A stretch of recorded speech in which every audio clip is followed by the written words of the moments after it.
Avec les nouveaux Galaxy S26 de Samsung, il y a aussi une nouvelle interface One UI 8.5. Et c'est peut-être ce qui nous intéresse le plus sur ces nouveaux smartphones parce que même si c'est juste une sorte de mise à jour, et ben en fait il y a beaucoup de choses à dire, assez en tout cas pour qu'on en fasse une vidéo. Première nouveauté sur ces Galaxy S26 que je trouve vachement bien, elle s'appelle No Nudge. Et pourquoi je fais ce geste? Bah tout simplement parce qu'en français ça veut dire coup de coude maintenant. Et le nom, même s'il peut paraître un petit peu bizarre comme ça, il est plutôt cohérent. En gros, cette fonction, elle va venir se manifester pendant vos conversations, juste au-dessus des touches de votre clavier. Typiquement, là, vous le voyez à l'image, mon interlocuteur me demande de partager les photos de vacances des États-Unis. Et du coup, là, le téléphone me propose un bouton qui s'affiche directement au-dessus du clavier. Et ce bouton, en fait, c'est un raccourci qui m'emmène donc dans ma galerie photo, mais pas seulement, qui m'emmène immédiatement aussi spécifiquement sur les photos prises aux États-Unis. J'en sélectionne quelques-unes, je clique sur valider et hop, c'est fait, les photos sont envoyées. Et là, ce qui est bien en fait, c'est que j'ai gagné du temps. J'ai juste fait quelques petits clics, j'ai pas quitté l'application messagerie pour aller chercher les photos, etc., ce qui m'aurait pris du temps. Là, non, quelques clics. Et le tour est joué. J'ai un autre exemple de ce petit coup de coude bien pratique. Regardez, ici on a toujours ce même interlocuteur qui cette fois me demande si je suis disponible à telle date, telle heure. Là, le principe est le même, mais cette fois-ci, le bouton qui s'affiche au-dessus du clavier, c'est un raccourci vers mon agenda. Et ça ne s'arrête pas là parce que oui, j'ai un bouton, c'est juste le raccourci classique vers l'application agenda, mais j'en ai aussi un autre qui m'indique directement si j'ai déjà un événement prévu ce jour-là. Comme ça, j'ai juste à regarder et je peux répondre oui, je suis dispo ou bah non, là j'ai déjà un truc de prévu. Là, pendant ma prise en main, j'ai pu voir que ces deux exemples-là, mais j'ai vraiment hâte de découvrir un petit peu tout ce que ce No Nudge est capable de faire et tout le temps qu'il peut me faire gagner. Juste faites attention, si vous aimez changer de clavier, par exemple prendre le clavier Google, et ben vous n'aurez pas cette fonctionnalité. Elle est vraiment liée au clavier par défaut Samsung. Deuxième nouveauté très cool, elle concerne le S26 Ultra et c'est l'affichage confidentiel. Et là, regardez tout simplement à quel point c'est impressionnant. Quand je vous montre de face le smartphone, vous voyez parfaitement ce qui est affiché à l'écran et dès que je le tourne un petit peu, on voit plus rien. Et là, attention, l'écran il s'est pas éteint, j'ai pas non plus collé un filtre par-dessus.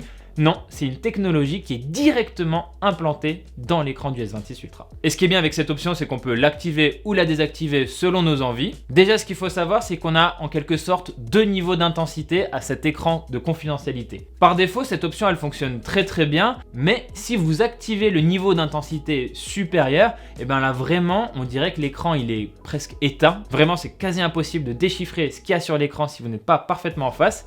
En revanche, contre-coup, c'est que vous, en face de l'écran, vous allez voir quand même dégradation de l'image. En gros, le smartphone, il va venir altérer le contraste pour créer une sorte d'aplat gris homogénéisé sur tout l'écran, ce qui rend du coup le truc beaucoup plus difficile à lire si vous êtes à côté, mais du coup qui affecte aussi votre expérience. C'est pas choquant évidemment, mais c'est vraiment l'option qui va être réservée aux gens qui sont vraiment attachés à leur confidentialité dans les lieux publics. Sinon, je pense que l'option par défaut, elle conviendra au plus grand nombre. Mais ce qui est encore plus intéressant avec cette option, ce sont tous les paramètres qui permettent de définir quand l'affichage confidentiel doit s'activer. Donc déjà, il faut savoir que vous pouvez activer ce filtre uniquement sur certaines applications que vous aurez prédéfinies, typiquement des applications de conversation, WhatsApp, Instagram, Messenger. Vous n'avez pas envie que les gens à côté de vous puissent lire ce que vous êtes en train de dire à quelqu'un d'autre. Mais on pense aussi évidemment aux applications bancaires, je sais pas, peut-être aussi à l'application des impôts, tout ce genre d'informations, vous n'avez vraiment pas envie que les gens autour de vous sachent ce que vous êtes en train de faire. Mais le paramètre moi qui m'a le plus impressionné, c'est celui qui concerne les notifications. Regardez là, je reçois une notif,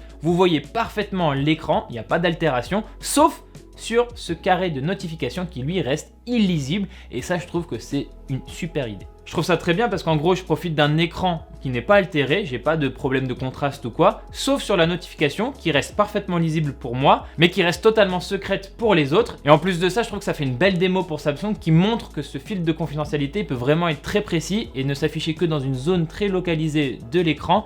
Et pour moi, franchement, c'est une vraie innovation. Et enfin, le dernier paramètre, il permet d'activer cet affichage confidentiel uniquement quand vous rentrez le schéma pour déverrouiller votre smartphone, un mot de passe, un code PIN, tout ce genre de choses, où évidemment, c'est toujours mieux de ne pas avoir quelqu'un qui regarde par-dessus votre épaule. Troisième nouveauté très chouette, elle concerne la retouche photo par IA. Alors là déjà Samsung c'était des champions dans le domaine, j'ai toujours trouvé ça vraiment très précis, très efficace, et bien là ils vont encore plus loin. Déjà, Samsung a retravaillé son interface d'édition photo, il y a moins de boutons, c'est moins fouillis, c'est plus clair, donc pour les gens qui ne sont pas forcément technophiles, ce sera plus facilement accessible et tout simplement c'est plus joli, donc on aime bien. Mais en plus de ça, Samsung il rajoute une fonction qui avait déjà été annoncée par Google pour Gemini, c'est de tout simplement dire à l'IA ce qu'on veut changer dans la photo, que ce soit à l'écrit ou à l'oral. On lui dit juste, bah là, mets-moi un chapeau. Et là, par exemple, sur cette photo d'Arnaud, on a commencé par lui mettre des lunettes débiles, qui étaient déjà dans la galerie photo. On lui a rajouté un croissant dans la main, pareil, c'était déjà dans la galerie photo. Et on s'arrête pas là. On finit avec un petit prompt textuel pour lui dire maintenant je veux qu'il soit à la plage. Parce qu'Arnaud aime beaucoup les chiens, on en rajoute un et lui aussi le chien était déjà dans la galerie. Et ce que j'aime bien là, c'est vraiment le côté bac à sable, il n'y a pas de limite, vous vous amusez tant que vous avez envie de vous amuser et franchement en plus derrière c'est pratique, ça permet d'envoyer des montages rigolos à des copains et ça reste évidemment très cool avec toutes les fonctionnalités qu'on connaît déjà parce que encore une fois la retouche photo chez Samsung elle est ultra pratique. Pour effacer quelqu'un d'une scène, ça se fait en 2 clics, donc ça évidemment on le garde et ça fait vraiment de Samsung un champion de la retouche photo par IA et on aime. Quatrième nouveauté sympa sur ces Galaxy S26, c'est l'aide à la rédaction qui s'améliore encore un petit peu. Alors sur les Galaxy S, on savait déjà qu'on pouvait améliorer notre style de rédaction grâce à l'IA, mais là on a 2 nouveaux boutons qui viennent s'ajouter pour mettre en forme un message, liste à puce ou tableau. Ça a l'air bête comme ça, mais en vrai, il y a un beau potentiel. Là par exemple, j'ai envie de donner mes disponibilités à un collègue, mais le message il est un petit peu alambiqué parce que je suis dispo à telle heure à tel endroit, mais pas à telle heure à un autre endroit, etc. etc. Hop, l'IA résume ça dans un tableau et du coup un tableau c'est forcément un peu plus clair à lire, même si c'est vrai que dans la forme ça fait très austère. Alors nous ça nous a bien fait marrer sur le coup avec cet exemple un peu débile c'est vrai, mais déjà d'une part le tableau il est bien fait, il est clair à lire. Mais imaginez ça dans une conversation de groupe où il y a plein de messages et il faut faire le point sur je sais pas les logements disponibles pendant le séjour. Et ben vous transformez celui-là soit en liste à puce soit en tableau et c'est tout de suite beaucoup plus clair. Et là vos amis ils pourraient vous remercier. Et là encore une fois attention, ce n'est disponible qu'avec le clavier Samsung. Cinquième nouveauté, Samsung améliore ses fonctions No Brief et No Bar.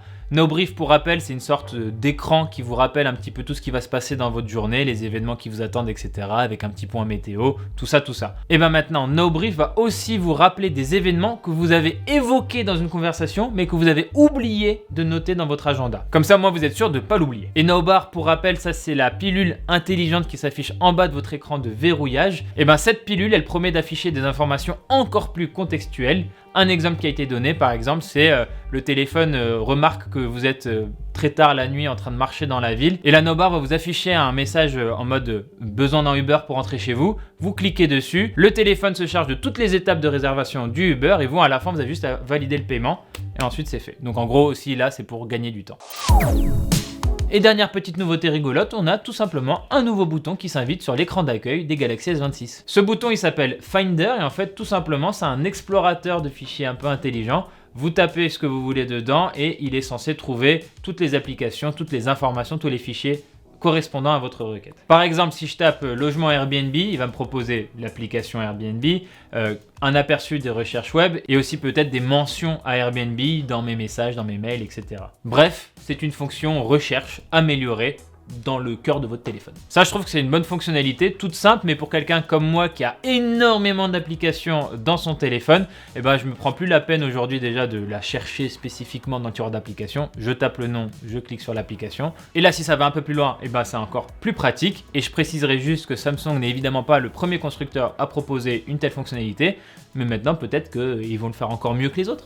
Voilà, c'était le tour des nouveautés que j'ai bien aimé sur One UI 8.5 et que je voulais vous partager. Alors attention évidemment, One UI 8.5 c'est disponible avec les Galaxy S26 et il faudra sans doute pas attendre très longtemps pour que ça arrive sur des Galaxy S plus anciens, notamment les S25 et S24. Mais c'est pas parce que votre S24 sera mis à jour sur One UI 8.5 que toutes les nouveautés dont j'ai parlé seront disponibles pour vous. Samsung évidemment ils veulent garder quelques arguments exclusifs au dernier modèle pour inciter les gens à acheter les S26 plutôt que d'anciens modèles, la base pour une entreprise. Et donc je voulais juste vous prévenir, attention à la déception. Donc restez attentifs sur frandroid.com, sur notre site, parce que évidemment dès qu'on a plus d'informations à ce sujet, on vous tient au courant. Voilà, c'est tout pour cette vidéo. Merci de l'avoir regardé jusqu'au bout. N'hésitez pas à vous abonner à la chaîne YouTube de Frandroid si ce n'est pas déjà fait, mais aussi à aller faire un tour et à nous donner de la force sur notre chaîne secondaire Unlock. On y fait de plus en plus de vidéos et notamment pas mal de sujets d'actualité pour toujours rester à l'affût, donc n'hésitez pas. Quant à moi, je vous dis à très bientôt dans une prochaine vidéo sur Frandroid.